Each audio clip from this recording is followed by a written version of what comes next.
السيدات والسادة، يسعدنا كل السعادة في سهرة الليلة أن يكون معنا ضيوفنا الكرام الكاتب المسرحي الأستاذ ماجد عبده والناقد الأدبي والشاعر الدكتور خالد البوهي.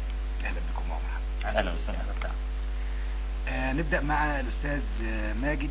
أستاذ ماجد، نقول المسرح، حضرتك كاتب مسرحي، أولا يعني إلى أي الاتجاهات في الكتابة المسرحية تتجه؟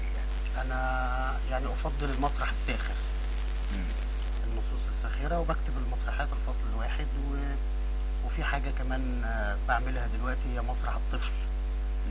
لأن طبعا مسرح الطفل في الفترة الأخيرة ما كانش بيلاقي رواج في وسط الكتاب، يعني في الوسط الفني. فأنا أحب أكون إن الطفل ننهض بفكره ونوصل له فكرنا، نوصل له احنا عايزين ايه في المرحلة اللي موجودة دي من خلال المسرح. أعتقد إن دي حاجة ككتاب وكمبدعين احنا لازم نركز عليها في المرحلة الجديدة، يعني نربي ولادنا وننهض بذوقهم فينهضوا بمجتمعنا. طيب، ألا ترى إنه الطفل في هذه المرحلة بعد الثورة الهائلة في التكنولوجيا والاتصالات ومثل هذه الأمور، ألا ترى أن ربما يعني الأمور تكون مستعصية وصعبة على كاتب الأطفال أن يلاحق مثل هذه الأمور؟ لا، أعتقد بالعكس. الطفل في العالم كله بيشتاق إلى الحدوتة. احنا لغاية النهاردة أطفالنا بيفتحوا الراديو بيسمعوا أبلة فضيلة، بيسمعوا الحدوتة. لغاية النهاردة أطفالنا اللي هم بيقعدوا على اللابتوب وعلى الكمبيوتر وبيستخدموا التكنولوجيا، الموبايل والايباد والحاجات دي. اعتقد لغايه النهارده ان احنا بنقعد بالليل، واعتقد ان حضرتك ممكن تكون بتقعد تحكي لطفلك حدوته. هو المسرح عباره، يعني المسرح ايه غير حدوته بنحكيها لطفل وبنوصل له بيها مجموعه من القيم. طب الدكتور خالد البوهي، يعني معروف انه المسرح يعني فن قديم، اعتقد بدأ في ابو الفنون في اليونان، اعتقد مش كده؟ والمواجهه المباشره بين المشخص او الممثل وبين الجمهور، يعني اعتقد النتيجه تبقى باينه في نفس اللحظه يعني. وده صعوبته، وده صعوبه المسرح. ان المسرح ما فيهوش مثلا القص واللزق بتاع السينما، ما فيهوش الامكانيات العاليه البصريه مثلا بتاع السينما، ما فيهوش الخدع بتاعت السينما. فكون ان نص يجتذب الناس في فكره وفي اداء عالي من الممثل، ما يعرفش، ما فيش، ما يقدرش يتراجع فيها من اكشن وكده والحاجات دي. يعني تلاقيت اول مره وتلاقيت ثاني مره، ما فيش الكلام ده. هو لازم يعني يصل لدرجه من الاتقان وعالي جدا. والنقطه الثانيه كمان ان ممكن مثلا حتى ممثل السينما ان هو يقع منه مشهد مثلا مش هيأثر على باقي المشاهد، انما المسرح لما يقع منه مشهد او يقع منه حته كده هيلاقي صدى سيء من الجمهور، ممكن تؤثر بالسلب على باقي الاداء للممثل. فده صعوبه طبعا للمسرح. طب هو لماذا ابو الفنون كما قال النقاد من قديم؟ طبعا لانه له الاقدميه، بالاضافه الى صعوبته، بالاضافه انه بياخذ كل شيء. هو كان فيه الشعر، شكسبير مثلا كانت كتاباته كتير منها كانت شعر، تضم الشعر، تضم الدراما، تضم الأقصوصة، بيضم كل شيء، بالإضافة طبعا إلى صعوبته وقيمته عليه. الكاتب المسرحي الأستاذ ماجد عبده، يعني نقول هل المسرح في أزمة الآن؟ حكاية أزمة المسرح دي أعتقد الواحد بيسمع عنها من فترات، يعني مش جديد يعني. يعني هل الأزمة دائمة يعني ولا إيه؟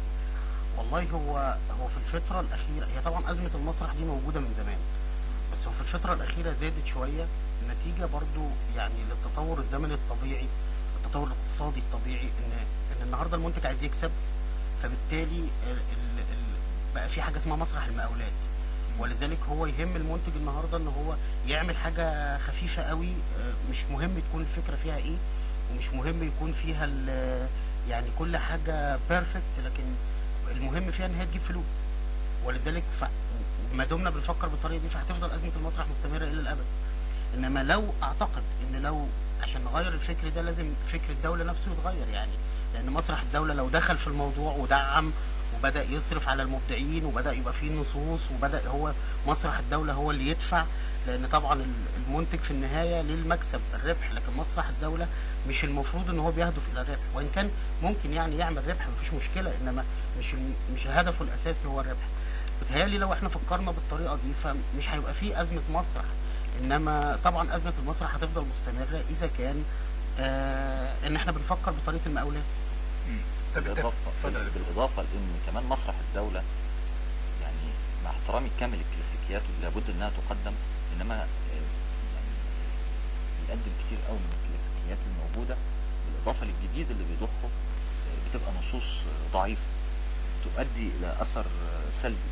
يعني انا محتاج ان انا ادخل مسرحيه برضو تبقى جميله، يبقى فيها فكره ولكن يبقى فيها اداء عالي، يبقى فيها من الواجب ان الفنانين مثلا اللي هم بتوع المسرح العظام يبقى عليهم زي ضريبه، يعني ضريبه العلم ان تبذله.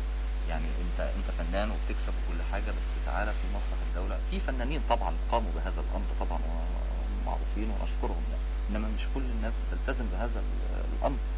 دي مشكله ثانيه، فبيدخل يلاقي نص واقع واداء باهت. طب ما الذي يجعل النص واقعا او نص رديئا يعني اذا كنا في اطار مسرح الدوله؟ في الاختيار بقى مشكله القائمين بالامر، القائمين على اختيار النصوص، ولا يختار النص الجيد الجاذب والراقي. طيب الاستاذ ماجد، هل اختيار النصوص بيخضع برضه يعني علاقات شخصيه؟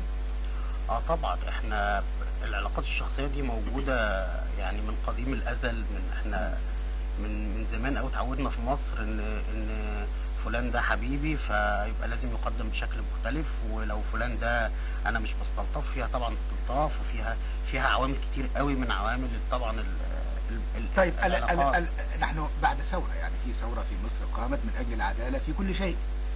ليس الاجدى والطبيعي ان تعقد مثلا لجنه من كبار الاساتذه المتخصصين وان تطرح النصوص ثم يتم الاختيار من بينها؟ طبعا كلام جميل. انا عارف، انا احب اقول لحضرتك على حاجه. احنا في وقت من الاوقات من زمان قوي كنا مثلا في كرة القدم كان في حد اسمه اللي هو بيروح يبحث، المستكشف. كان بيروح وينزل القرى والنجوع ويدور على لعيب كويس ويطلعه. طب ليه ما نعملش ده مش في المسرح، في كل اماكن الابداع، في الشعر، في الادب، في القصه القصيره، في المسرح، في كل الفنون. ليه ما نعملش المستكشف ده؟ يكون في كل حد ينزل لجنه وتنزل وتدور. المستكشف لا ابحث عن جيل جديد، لكن انا اقصد الجيل القائم الذي يكتب للمسرح الان.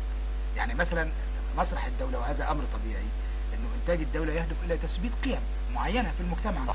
اذا انا مثلا يعني اطرح ما يسمى مثلا ان انا اريد مثلا مسرحيه عن كذا، فيتقدم من يتقدم وتعقد لجنه من الاساتذه المتخصصين لاختيار. يعني هذا ما اقصده. يعني انا هقول لحضرتك على حاجه، هو ولا بيتصل مثلا المسؤول عن المسرح بفلان الكاتب اكتب لنا عن كذا وخلاص، استسهال مثلا، يعني يقول له اكتب لنا عن والله هو ده بيحصل برضه، بس من ناحيه اخرى ان في بعض يعني حضرتك لما يقولوا مثلا احنا عايزين نص عن الثوره، فالكلام ده لما يجوا يعملوا مسابقه زي كده المفروض ان لها شروط بتعلن في الجرايد الرسميه ويبقى في ناس متقدمين والكلام ده، لان طبعا ما فيش حد عنده يعني هم لما بيجوا يعلنوا حاجه زي كده اولا بتعلن حته صغيره كده وما بتبانش، وبعدين لما يتقدم 10 هم في، وساعات ما اعلنش اصلا يعني. بس مش عايز اقول كده، لكن عايز اقول ان حتى لما بتعلن في حته صغيره ما حدش بيشوف. يعني ممكن احنا نعرف بعد ما المسابقه تخلص والجوائز تتوزع، ودايما لو حضرتك هتاخد وتراجع هتلاقي هم ال5 اسماء او ال6 اسماء الموجودين دايما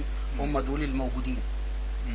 طيب يعني انا المفروض كل يعني متفوق، وربما تكون لثقه مش لفساد يعني ربما يكون ثقتي في خالد البوهي، يعني الدكتور خالد البوهي كاتب شاعر، فربما تكون ثقتي في الدكتور خالد البوهي انه لما يكتب لي هيكون افضل من اي شاعر، ربما تكون ثقه مش فساد يعني.